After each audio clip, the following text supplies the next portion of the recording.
build video. If you happen to be new to the channel, or you're just enjoying the content, then be sure to ground and pound that like and subscribe button.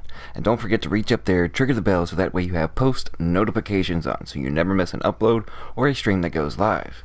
But Title Update 5 is just on the horizon. One more day to go on the 23rd.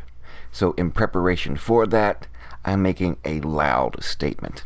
And what I mean by loud statement, as you can see here, I have destructive stacked on every single piece, plus having the one piece China Light that gives me that additional explosive damage, and then using the Demolitionist to get another 25% on top of that, and altogether 160% explosive damage. So let's start off with grenades first. My grenade currently is 682,949. Now I do have some explosive mods I could put in that would bump it up to 693. But for all in all intents purposes, I went with more or less the skill power and then helped out my chem launcher as well. But let's start into the gear first.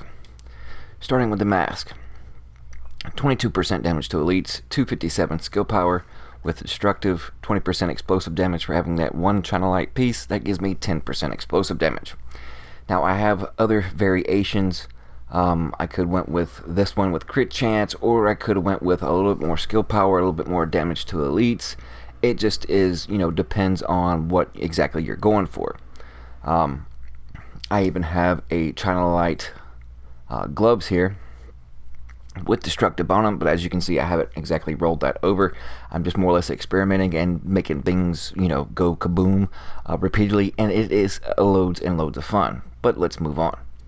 Moving on to the holster, 537 skill power, 10,406 health, again with destructive, and that one piece finish gives me the 10% assault rifle damage. On to the backpack. It is a Heliguard backpack. I have two of them, and for having those two pieces, I get 5% total armor and then 20% hazard protection. On this backpack, I have 11% total armor, 8% weapon damage, and then 9910 armor with efficient and destructive. And then, of course, in the mod slots, we have 125 skill power, plus 316 chem launcher, and then plus 106 pulse skill power, and then a defensive mod with 5239 armor, 399 armor regen, and then 3% total armor. Now on to those gloves. It's Alp Summit gloves. For having that one piece, you get 10% cooldown reduction. The attributes are 10% assault rifle damage, and of course with destructive. And then we go with an offensive mod slot, and it gives me a total of 6.5% going to my AR. Now on to the knee pads. The knee pads is that second piece of Heliguard with 10% total armor with destructive on it as well. And then it has two defensive mod slots, and then those mod slots we have 4334 armor, 2.5% total armor, 6% explosive resistance. And then in the second one, 5207 armor, and then 2.5% total armor. And then now moving on to the chest piece, this is where it can kind of vary. I'm still not set in stone exactly what particular chest piece I want to run here. This is a Providence defense. For one piece, you get 10% skill power, but unless you're going specking into complete skill power, that 10% is kind of useless. Basically, I'm getting 100 skill power, and you can get more than that just off a mod. But I'll go over different variations of which I have for this build. But for the current one, as you see on the screen, the chest piece has 17,487 armor, 13% weapon damage, 16,283 health with destructive. Then it has a defensive and an offensive mod. 5107 armor, 3% total armor, 1619 armor on kill. And then the offensive mod slot, we have another 6.5% going to our assault rifle. Now the other variations is I was using this one right here, just more or less for a grenader build. I haven't touched it, it's been unrolled, but it does have an offensive mod slot, a utility, and a defensive. And then of course 36,739 armor. As you can see on the screen, it actually brings my armor up like 20k, so I'm not squishy at all. And then it has already weapon damage on it, but it has Mad Bomber. Grenade radius is increased by 50%. Grenades that kill an enemy are refunded. And when grenades hitting that hard, it definitely whacks a wallop, and you can down pretty much basically anybody, especially with Title Update 5 coming in and the time to kill getting lowered. So yeah. But there's also other variations. As you can see, I have 10 defensive, So if I want to play around with things and actually be super tanky, I can go with this one, and put hardened on it. I can go with another Alps piece that has Bloodsucker, as you can see on the screen there. It's just a matter of what you're more or less going for. But let's go over the weapons.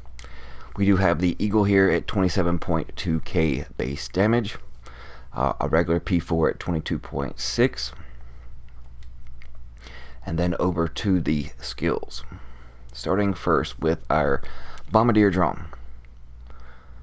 Health is 378,995, explosive damage is 483,219, and of course the number of bombs is 4, and then bomb radius is 4.5 meters. As you can see, I do have 2 auxiliary batteries in it, and then of course a 53.8% blast radius. And then of course over to the chem launcher, we got 44.3% heal, and then an auxiliary battery in it as well. So in our armor repair, we get almost 73,000 just from it.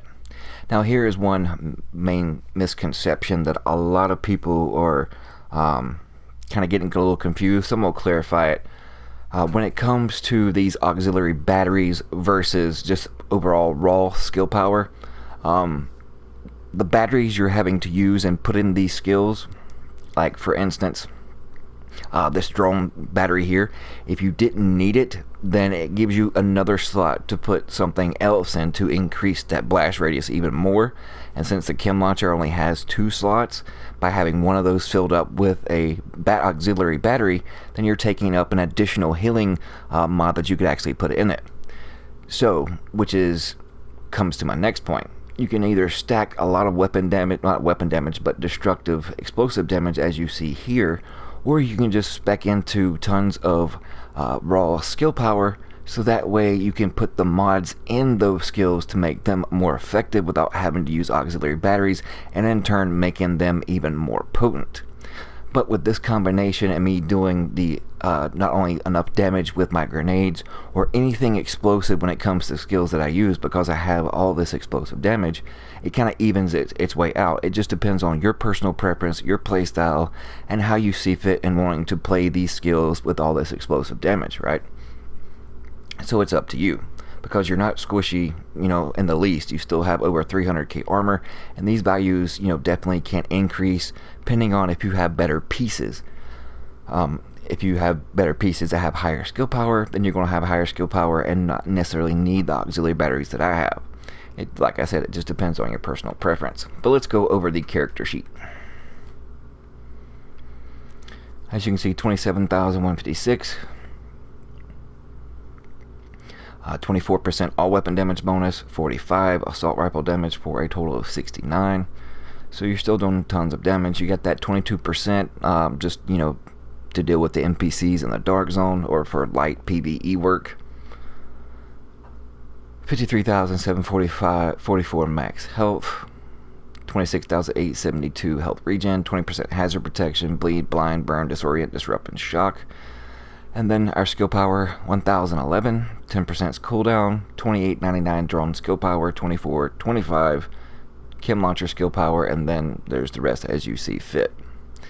But I'm anxious to really get a hold when the update launches tomorrow for all the year 1 pass holders. We get it a week early, so we'll be able to do the expeditions and try out the rework of these skills firsthand come tomorrow. And I can't wait to just blow the living snot and crap out of anything and everything that I see.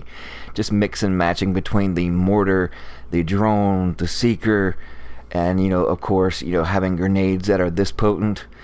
Just throwing that on is just going to be icing on the cake. But I hope you guys enjoyed it. I'm going to send you over to a little bit of gameplay. We'll see you fudging later.